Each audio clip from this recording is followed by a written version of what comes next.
बिस्मिल्लाहिर्रहमानिर्रहीम। आज हम second year biology chapter number 1 में कंसंट्रेशन ऑफ एक्सक्रीटरी प्रोडक्ट्स पढ़ेंगे ह्यूमंस बींग्स के हिसाब से। ठीक है, यानी इसमें हमारा जो टारगेट होगा वो ह्यूमन बींग्स होंगे। ठीक है, मेलियंस किडनी। सो इससे पहले हमने यूरिनरी सिस्टम पढ़ा था ह्यूमंस का, जिसके अंदर ये आपको डायग्राम भी नजर आ रही होगी। मसलन एओर्टा से ब्लड आता है, ठीक है जी, और ये ब्लड फिर किडनी में एंटर होगा, दोनों तरफ राइट एंड लेफ्ट किडनी, और उसके बाद इसमें ये कह लें कि ये यूरिन प्रोड्यूस होती है। सही। सो ब्लड से जो यूरिन बनने का अमल है, ठीक है, इसके अंदर हमारे पास कितने फेजेस थे। ठीक है, अगर मैं यहाँ पे लिखूं मसलन ब्लड से पहले क्या बनता है, फिल्ट्रेट, ये हम पहले पढ़ चुके हैं। सही है, ब्लड से फिल्ट्रेट बनता है, फिर जिसकी क्या होती है सिलेक्टिव रीअब्जॉर्प्शन। ठीक है, उसमें से जो काम की चीजें होती हैं वो वापस रीअब्जॉर्ब कर ले जाते हैं। ठीक है, सिलेक्टिव रीअब्जॉर्प्शन, और उसके बाद जाके कहीं यूरिन डेवलप होती है। ठीक है, इसके बाद यूरिन बनती है। सही। सो फिल्ट्रेट और सिलेक्टिव रीअब्जॉर्प्शन, ब्लड में से पहले फिल्ट्रेट निकलता है, फिर उसमें से रीअब्जॉर्प्शन होती है, फिर यूरिन आती है। तो इसी रीअब्जॉर्प्शन का जो स्टेप होता है, ठीक है, जो हमने पिछले लेक्चर के अंदर पढ़ा है, जिसके अंदर नेफ्रॉन्स इन्वॉल्व होते हैं, इसी रीअब्जॉर्प्शन की जो स्टेप है, इसके अंदर जो एक्सक्रीटरी प्रोडक्ट है इसकी कंसंट्रेशन मेंटेन की जाती है। सही। कह लें कि जो ह्यूमन किडनीज हैं, सही, इसके अंदर जो रीअब्जॉर्प्शन है, ठीक है, ह्यूमन किडनीज का जो रीअब्जॉर्प्शन है, इट मेंटेन्स, कैसे क्या मेंटेन करेगा, कंसंट्रेशन ऑफ एक्सक्रीटरी प्रोडक्ट्स। ठीक है, कि जो ह्यूमन किडनी रीअब्जॉर्प्शन का स्टेप करती हैं, इसके जरिए ये एक्सक्रीटरी प्रोडक्ट्स की कंसंट्रेशन को मेंटेन करेगा। सही। अब हम इसको मजीद समझने के लिए किस तरह मेंटेन करता है, एक मैं पहले आपको एक रफ से पहले एग्जांपल दे देता हूँ। मसलन कि जो ह्यूमन किडनी होता है ना, सही, ह्यूमन किडनी जो है 99.5%, ठीक है, जो फिल्ट्रेट में वाटर होता है, ठीक है, फिल्ट्रेट H2O, वो रीअब्जॉर्ब कर लेता है। ये क्या कर लेंगे, रीअब्जॉर्ब कर लेंगे। सही, यानी ये फिल्ट्रेट आया था, इसकी सिलेक्टिव अब्जॉर्प्शन के दौरान 99.5% वाटर जो है वो रीअब्जॉर्ब हो जाता है। सही। तो इस तरह एक्सक्रीटरी प्रोडक्ट्स की कह लें कि कंसंट्रेशन को कंट्रोल किया जाता है, यानी अब ऑलमोस्ट 99.5% तक वाटर रीअब्जॉर्ब हो जाएगा। इसका मतलब पीछे जो सा वेस्ट मटेरियल है वो कंसंट्रेटेड हो जाएगा। ठीक है, इसको मजीद समझने के लिए हम वापस नेफ्रॉन के स्ट्रक्चर पे आते हैं। सो नेफ्रॉन के अंदर ये आपको स्ट्रक्चर नजर आ रहा है, इसके अंदर आपको ये फिल्ट्रेशन का फेज नजर आ रहा है, फिर रीअब्जॉर्प्शन, और एक जगह स्क्रीशन भी आ रही है। ठीक है, स्क्रीशन इसमें यानी ये NH3 के एडिशन को कहते हैं। ठीक है, जब जब नाइट्रोजन इसके अंदर ऐड होगा उसे स्क्रीशन कहा जाएगा। सही। और शुरू में ये होता है कि सोडियम भी डाला जाता है इसके अंदर ना। अब इसमें सबसे पहला स्टेप फिल्ट्रेशन का होगा, ये आपको नजर आ रहा है। ठीक है, नंबर 1 अगर मैं लिखता हूँ तो ये नंबर 1 है। सही। तो बूमन कैप्सूल के अंदर फिल्ट्रेट जमा होगा, अब ये सारा बीच में क्या होगा, इसके फिल्ट्रेट होगा। ठीक है, मसलन फिल्ट्रेट को मैं कलर दे देता हूँ इस तरह, ये फिल्ट्रेट इन ट्यूब में से पास आउट होगा लाइक दिस, ये आपको एरोज नजर आ रहे हैं, और पासिंग के दौरान इसमें से ग्लूकोज वापस आएगा, रीअब्जॉर्ब का ग्लूकोज नजर आ रहा है आपको, ब्लड के अंदर आएगा। इस तरह इसमें से वाटर आएगा, रीअब्जॉर्ब होगा, पोटाशियम आयंस होंगे। सही। सो रीअब्जॉर्प्शन में हमारे पास क्या क्या आ रहा है, मसलन रीअब्जॉर्प्शन में सबसे पहले हमने जो चीज देखी है मसलन ग्लूकोज हो रही है। ठीक है, यूजफुल मटेरियल है, सो ये रीअब्जॉर्ब हो जाएगा। उसके बाद पोटाशियम आयंस रीअब्जॉर्ब हो रहे हैं। सही। फिर वाटर हो रहा है H2O। सही, ऐसे वाटर लिख देते हैं हम। और उसके बाद सोडियम यहाँ पे रीअब्जॉर्ब हो रहा है, sodium ion, and again water reabsorb. So यानी ये मेन जो कह लें कि हमारे पास यूजफुल मटेरियल है, फिल्ट्रेट में जो गट्ठे होंगे उसको रीअब्जॉर्ब कर लिया जाएगा। सही। और इसमें लूप ऑफ हेनले का बहुत रोल होता है, इसे मजीद स्टडी करेंगे। अच्छा, रीअब्जॉर्प्शन में ये चीज आ रही है। अच्छा, फिल्ट्रेशन में हमारे पास फिल्ट्रेट इकट्ठा हुआ, सिक्रीशंस किस चीज की हो रही है? अगर हम सिक्रीशंस के ऊपर सिर्फ नजर डालें तो जो सिक्रीशंस हैं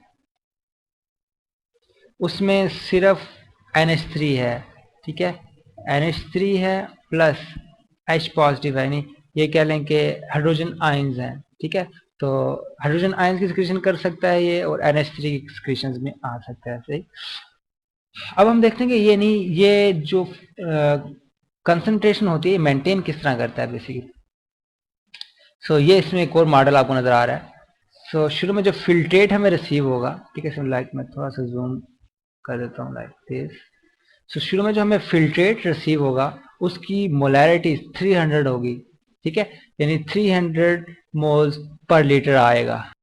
सो ये 300 मोल्स का जो फिल्ट्रेट है, जो जो नीचे आएगा, सही, ये आपको नजर आ रहा है 300 से 400 में चला जाएगा, 400 600 600 900, इसकी मोलैरिटी बढ़ती जाएगी, इवन 1200 तक चला जाएगा, सही।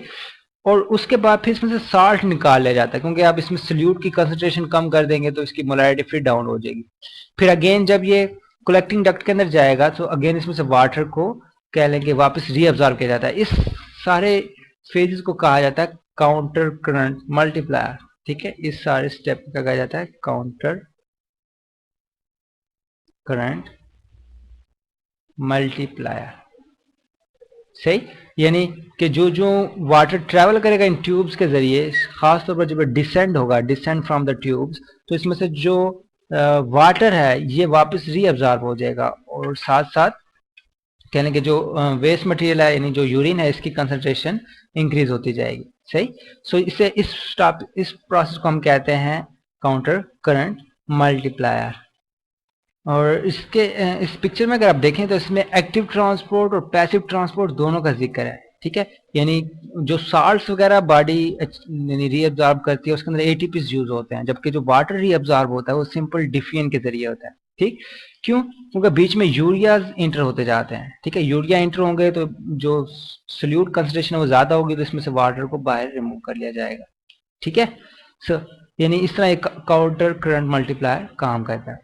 इसके बाद हम किडनीज के फंक्शन को मजीद डिटेल में पढ़ेंगे, नहीं वापस ऊपर चलते हैं। ये हमने जो शुरू में स्टेप पढ़ा था कि यानी बॉडी से फिल्ट्रेट होगा, फिल्ट्रेट से आगे सिलेक्टिव रीअब्जॉर्प्शन, ये सारा काम कहाँ होता है? किडनी में। सो किडनी के पास ऑप्शन है कि वो वाटर को रीअब्जॉर्ब करे और रिलीज करे, ठीक है, यानी इसके पास ऑप्शन है कि वो वाटर को रीअब्जॉर्ब भी कर सकता है या फिर वाटर को रिलीज भी कर सकता है। सो इस तरह हम किडनी को अगर कहें तो इसे हम कह सकते हैं कि इट इज ऑस्मो रेगुलेटरी, ठीक है, it is osmo regulatory organ of body, ठीक है। यानी ये ऑस्मो रेगुलेटरी हमने पढ़ा हुआ है, भला क्या होता है osmo regulation? Keeping water balance in body, water balance in body, ठीक है, यानी बॉडी के अंदर वाटर बैलेंस को कीप करना, यानी वाटर बैलेंस मेंटेन करना, इसे ऑस्मो रेगुलेशन कहते हैं। अच्छा, इस ऑस्मो रेगुलेशन के अंदर ना सिर्फ किडनी अकेला काम नहीं करता बल्कि कुछ हार्मोन्स भी होते हैं, सही। यहाँ पे ये रिवाइज करने का मकसद था, हम देखना चाहते हैं कि कौन कौन से हार्मोन्स हैं जो इसके इन फंक्शंस के अंदर हेल्प करता है। तो हार्मोन्स का थोड़ा बहुत पता होना चाहिए कि हार्मोन्स क्या होते हैं भला। कोई आइडिया है हार्मोन्स किसे कहते हैं? हाँ, हार्मोन्स जो से होते हैं ये केमिकल कोऑर्डिनेशन में हेल्प करते हैं, ठीक है, यानी केमिकल कोऑर्डिनेशन। ये जिस तरह हमने ब्रेन होता है ना ह्यूमन, सॉरी ये स्पेलिंग मिस्टेक, जिस तरह ह्यूमन ब्रेन होता है उसके अंदर तो नर्व सेल्स होते हैं, ठीक है, वो न्यूरल कोऑर्डिनेशन होती है कि उसमें मैसेज आता है एक से दूसरे के पास, फिर उसके अगेंस्ट रिस्पॉन्स जनरेट होता है। तो इसमें भी ये होता है कि मैसेजेस जाएंगे, ठीक है, यानी मैसेजेस जाएंगे, लेकिन जो मैसेजेस होंगे वो केमिकल्स की शक्ल में होंगे। इस दफा जो मैसेजेस होंगे वो किस शक्ल में होंगे? केमिकल्स की शक्ल में होंगे, और ये केमिकल्स फिर एक सेल से दूसरे सेल में जाते हैं और वहां पे उसके अंदर चेंज लेके आते हैं, ठीक है। ये केमिकल्स आगे जाके क्या करते हैं? सेल्स के मेटाबॉलिज्म के अंदर चेंज लेके आते हैं, मेटाबॉलिकली चेंज इन सेल्स के मेटाबॉलिक चेंज हो जाएगी। मसलन किस तरह, अभी हम एग्जांपल लेते हैं। मसलन एक हार्मोन है एडीएच के नाम से, ठीक है, ADH. ADH stand for anti diuretic hormone, ठीक है। ये हार्मोन क्या करता है कि जब बॉडी के अंदर पानी कम होना, वाटर के लेवल लेस हो, सो इसके रिस्पॉन्स में जो एडीएच का लेवल होता है ये ज्यादा हो जाता है, ठीक है, सिंपल। यानी ये एडीएच वैसे रिलीज होता है पिट्यूटरी ग्लैंड से। एक और चीज है, में रखिएगा, पिट्यूटरी ग्लैंड, जो कि क्या लें कि ब्रेन के साथ ही तकरीबन पड़ा होता है, पिट्यूटरी ग्लैंड। सो बॉडी में जो ही H2O का लेवल कम होता है तो जो पिट्यूटरी होती है, सही, पिट्यूटरी ग्लैंड, वो इस चीज को सेंस करता है कि वाटर में बॉडी में वाटर का लेवल कम हो गया। सो उसके अगेंस्ट वो क्या करता है कि एडीएच का लेवल बढ़ा देता है, सही। अब एडीएच एंटी डायरेटिक हार्मोन जाएगा, ठीक है, किधर जाएगा, ये जाके नेफ्रॉन्स पे एक्ट करेगा, ठीक है। यानी मैं इसे यहाँ, it will act on the nephron, सही, इट विल एक्ट ऑन, ठीक है। ये एक जो नेफ्रॉन होता है ना, ये एपिथेलियल सेल से बना होता है, एपिथेलियल सेल्स ऑफ नेफ्रॉन, ठीक है, नेफ्रॉन के एपिथेलियल सेल्स में। और इसके अगेंस्ट रिस्पॉन्स क्या होगा हमारे पास, रिस्पॉन्स क्या आएगा कि नेफ्रॉन्स जो से हैं वो वाटर रीअब्जॉर्ब करना शुरू कर देंगे, ठीक है। यानी इसके बाद जो H2O की रीअब्जॉर्प्शन है वो इंक्रीज हो जाएगी, ठीक है, यानी वाटर रीअब्जॉर्प्शन ज्यादा हो जाएगी, ठीक है। इसमें एक्टिवली रीअब्जॉर्प्शन भी होती है। एक्टिवली से क्या मराद है कि विद यूज ऑफ एटीपी, यानी एटीपी को यूज करके वाटर को रीअब्जॉर्ब करना शुरू कर दिया जाएगा। इसी तरह एक और हार्मोन है, ठीक है, ये एक तो एग्जांपल होगी एंटी डायरेटिक हार्मोन की, सही, फर्स्ट वन एग्जांपल। इस तरह एक और second one example, second hormone है जिसे हम एल्डोस्टेरोन कहते हैं, एल्डोस्टेरोन, सही। और ये जो सा है वो ऊपर एडीएच पिट्यूटरी ग्लैंड में सा, और ये एल्डोस्टेरोन जो सा है ये आता है, ये एड्रीनल ग्लैंड से आता है, एड्रीनल ग्लैंड्स, ठीक है। यानी एड्रीनल ग्लैंड्स में भी जो एड्रीनल कॉर्टेक्स होता है ना, एड्रीनल ग्लैंड्स का एक पोर्शन होता है कॉर्टेक्स, आउटर रीजन, उसमें ये स्क्रीट आउट होता है, सही। इसने क्या करना होता है, ये जो साल्ट्स हैं इनकी रीअब्जॉर्प्शन करता है, ठीक है। यानी अगर बॉडी के अंदर कह लें कि जी सोडियम आयंस ये की कमी हो जाती है, सही, सो इसको एड्रीनल ग्लैंड सेंस करेगा और उसके अगेंस्ट ये एल्डोस्टेरोन जनरेट करेगा, ठीक है। एल्डोस्टेरोन का लेवल ज्यादा होगा, कौन करेगा ये बोला, ये इस दफा एड्रीनल ग्लैंड करेंगे, ठीक है। एड्रीनल ग्लैंड ये बिल्कुल किडनी के ऊपर मौजूद होता है, ठीक है। अभी तो हमने उसके एनाटॉमी नहीं पढ़नी, लेकिन फिर भी आपके ध्यान में होना चाहिए कि किडनी के ऊपर ही मौजूद होता है। सो एल्डोस्टेरोन जब लेवल ज्यादा होगा अगेन ये एक्ट करेगा इसी तरह एपिथेलियल सेल्स ऑफ नेफ्रॉन, ठीक है। इसका भी एक्शन एपिथेलियल सेल्स पे होगा, इसका भी एक्शन एपिथेलियल सेल्स में होगा। वो H2O की एब्जॉर्प्शन को बढ़ा रहा था, इसने क्या करना है, ये सोडियम की एब्जॉर्प्शन को बढ़ाएगा, ठीक है। It will increase the reabsorption of sodium ions, ठीक है। सोडियम आयंस को आप कह सकते हो साल्ट्स की, ठीक है। यानी साल्ट्स की रीअब्जॉर्प्शन को भी ये बढ़ाएगा, एल्डोस्टेरोन का ये काम होगा, ठीक। सो एडीएच ने क्या किया, वाटर रीअब्जॉर्प्शन को इंक्रीज किया और एल्डोस्टेरोन सोडियम रीअब्जॉर्प्शन को इंक्रीज करेगा। और ये कब जनरेट होंगे, जब बॉडी के अंदर वाटर लेवल कम होगा या फिर सोडियम लेवल की, यानी जब सोडियम लेवल कम होगा, सही। सो इस तरह ये आस्मो रेगुलेशन का फंक्शन जो है वो हार्मोन्स कंट्रोल कर रहे होते हैं, ठीक है। यानी ये जो आस्मे रेगुलेशन होता है ये कोऑर्डिनेटेड होता है। कोऑर्डिनेटेड से मुराद कि जब इसे जरूरत होगी तो उस टाइम ये वर्क करेगा, ठीक है। कोऑर्डिनेटेड बाय किससे होगा, हार्मोन्स, ठीक है। आस्मो रेगुलेशन जो सी है it is coordinated by hormones, यानी जो वाटर बैलेंस है ये किसी तरीके को पीछे इसका सिस्टम वर्क करेगा तब जाके वाटर बैलेंस होगा, उसमें हार्मोन्स मोस्टली इन्वॉल्व होता है, जिसकी दो एग्जांपल पढ़ी हमने, एडीएच एंटी डायरेटिक हार्मोन और दूसरा एल्डोस्टेरोन, सही। सो अब हम थोड़ा सा रिवाइज कर लेते हैं। हमने मसलन होम्योस्टेसिस के अंदर एक्सक्रीटरी प्रोडक्ट्स की बात की, तो हमने कहा जी कि ब्लड से जो यूरिन फॉर्मेशन का अमल होता है, ठीक है, यानी ब्लड से फिल्ट्रेट इकट्ठा होता है, फिल्ट्रेट में सिलेक्टिव रीअब्जॉर्प्शन का स्टेप आता है और फिर यूरिन बनती है, सो सॉरी, हम रीअब्जॉर्प्शन पढ़ रहे थे। रीअब्जॉर्प्शन में क्या हुआ कि 99.5% ऑफ वाटर है वो वापस रीअब्जॉर्ब हो जाएगा, ठीक है। यानी ये एक रीअब्जॉर्प्शन की, सिलेक्टिव रीअब्जॉर्प्शन का एक एग्जांपल है से।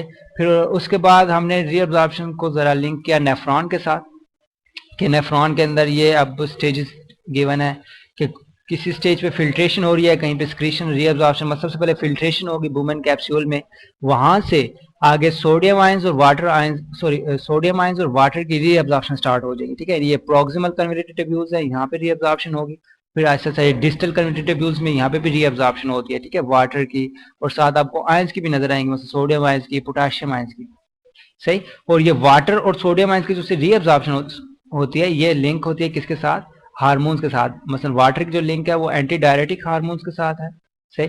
और जो सोडियम है वो एल्डोस्टेरॉन के साथ लिंक होता है, ठीक है। अब जो एडीएच है यानी एंटी डायरेटिक हार्मोन, ये पिट्यूटरी ग्लैंड रिलीज करता है, जबकि जो एल्डोस्टेरॉन है ये कौन सा ग्लैंड है यार, एड्रिनल ग्लैंड रिलीज करता है, सही। तो इस तरह ये कह लें कि वाटर में मोलैरिटी, उस मोलैरिटी को कंट्रोल में रखते हैं। अभी यहाँ पे एग्जांपल है एक और कि किस तरह ये ऑस्मोलैरिटी कंट्रोल होते हैं। मतलब जो फिल्ट्रेट है उसकी ऑस्मोलैरिटी जो सी है पर लीटर वो 300 है, वो ऐसे ऐसा बढ़ती जाएगी, नहीं 1200 पे जाएगी। फिर दोबारा जब इसमें से NaCl रिलीज किए जाएंगे, निकाले जाएंगे, सही, तो उसमें ऑस्मोलैरिटी दोबारा डिक्रीज हो जाएगी। फिर दोबारा जब कलेक्टिंग डक्ट में आएंगे तो अगेन ऑस्मोलैरिटी बढ़ना शुरू हो जाएगी, क्योंकि वाटर को बीच में से रिमूव किया जाएगा और इसमें यूरिया ऐड करते जाएंगे। तो इस तरह हमारे पास लास्ट के अंदर जो वेस्ट मटेरियल है वो ज्यादा होता जाएगा, यानी वेस्ट ज्यादा होगा, यूजफुल मटेरियल कम होगा। यहाँ पे वेस्ट कम था शुरू में, सही। और ये जो सारा स्टेप है, और इसके अलावा जो यूजफुल प्रोडक्ट थे, ठीक है, यानी जो यूजफुल थे वो इस मौके पे ज्यादा थे, नहीं जब फिल्ट्रेट इकट्ठा हुआ, और यहाँ पे यूजफुल कम होते जाएंगे, सही। और ये जो जिसमें वेस्ट मटेरियल ज्यादा हो, यूजफुल कम हो, ये यूरिन कहलाती है, ठीक है। यूरिन को फिर बाद में एक्सक्रीट आउट कर दिया जाता है। तो अब यहाँ पे क्योंकि वाटर बैलेंस हो रहा है, सो इस तरह जो किडनी है वो ऑस्मो रेगुलेशन का फंक्शन परफॉर्म करते हैं, तो इसलिए से हम ऑस्मो रेगुलेटरी ऑर्गन भी कहते हैं, सही। सो इसके बाद हम किडनी में देखेंगे कौन कौन से डिसऑर्डर्स हैं, प्रॉब्लम्स वगैरह के बारे में बात करेंगे।